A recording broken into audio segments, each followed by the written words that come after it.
Welcome back to Greg Plays Games. If you're not subscribed to the channel, do that shit now, please. We have tech pickups and video game pickups in this week's video. I just kind of went a little crazy over the past couple weeks on purchasing, and am using this video to somewhat justify this money spent. So I want to start with my tech purchases, and the probably maybe my favorite pickup out of everything from this whole haul is this number pad by 8BitDo. It is, it wirelessly connects to your computer, and then listen to this shit. And then you press buttons, and then numbers go in it. It also has a calculator function, so you could do like 1 + 1. A classic math formula. 1 + 1 = 2.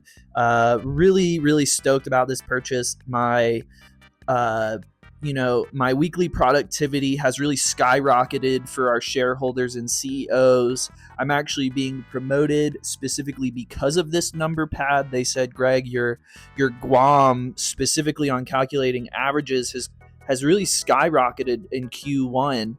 We really love the synergy that you've created for our company, and thus we're promoting you. So if you want job promotions, buy a number pad. This was a little expensive. It was about $45, and it is a glorified calculator. It is also a number pad, so you can say that too, but a lot of keyboards come with it. My keyboard does not have one, which is also a little bit of justification for that purchase too. Truthfully, actually very helpful. One of my favorite purchases I made in quite some time.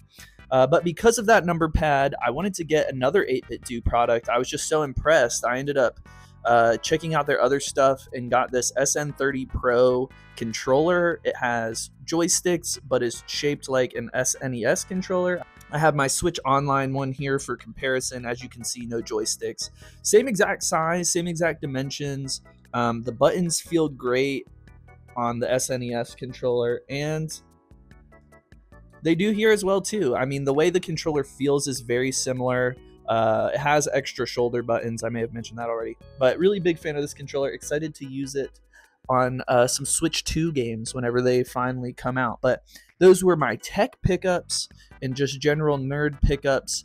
Next, let's get into my games. I want to start with some PlayStation 4 games, and then we'll go into my newer stuff. But first, Red Dead Redemption. I talked a lot of shit about this release on the channel. I even dedicated an entire video to the reasons you should not purchase this game. Yet here I am with it on PS4 and Nintendo Switch as well. So I bought it twice, like a true sucker, at full 50, like an idiot. So I've spent $160 on Red Dead Redemption in my day, because I also bought it when it came out on Xbox 360. But this is truly one of my favorite games I've ever played.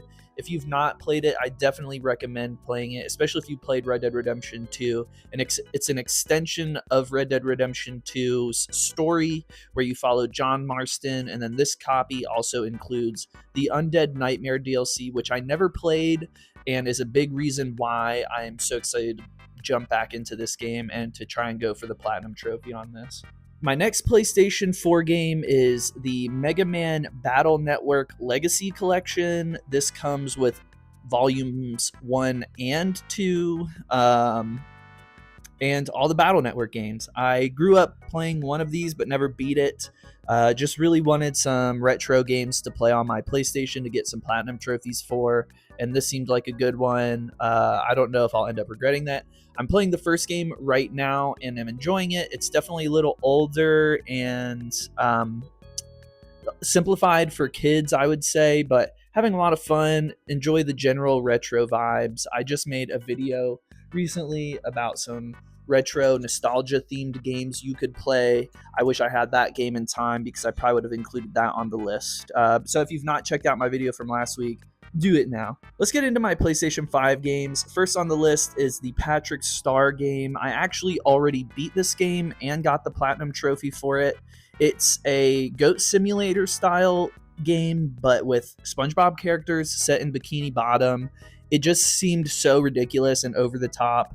I watched some reviews and they were saying the game was horrible, and it kind of looked horrible too in some ways, but it also just looked like a lot of fun. Like it just looked like a glitchy mess, and that's kind of more or less what it was. It was actually just, you know, a ton of fun to hop in and fuck around with this game. It was not a perfect game by any means. If I had to rate it as far as quality, it'd probably be like a 6 out of 10. You know, it's just a lot of fun to run around as Patrick Star in Bikini Bottom, see some familiar faces, get some nice meme references.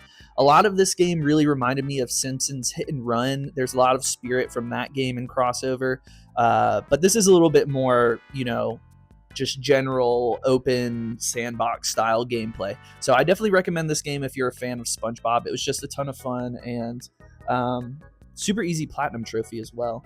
Next up is We Love Katamari Reroll Royal. We Love Katamari Reroll and Royal Reverie.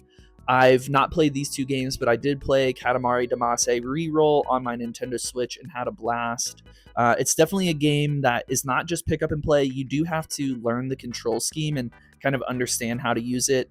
If you've ever driven like a bumper boat, it kind of operates in the same sense that those do, or like you know, it's like a 2-stick control scheme, if that makes sense. So your left and right, they kind of work in tandem to go forward, backwards, left, right, like a canoe or something like that. But had a ton of fun with that game, so I'm super stoked to get into this one and to try and get the platinum trophy if that's even possible. The last game on my list is Bomb Rush Cyberpunk.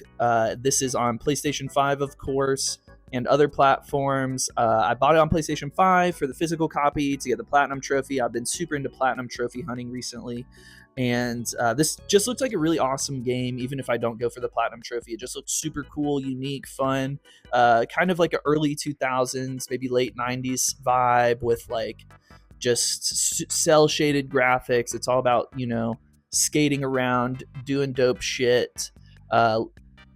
I'm assuming some hip hop influence as well, just from the art style. I don't know that for a fact, but just a really interesting, creative looking game that I wanted to try out on my PlayStation 5. So those were all my pickups for this month. I probably won't be making a pickups video anytime soon because I have so many games to play now. So super excited to jump into all these games. Right now, like I mentioned, I'm playing the Mega Man collection game. I'll probably play that first game and then switch off to one of my PlayStation 5 games. So thanks for checking out this video. Let me know what game you're playing right now, and catch you guys in the next one.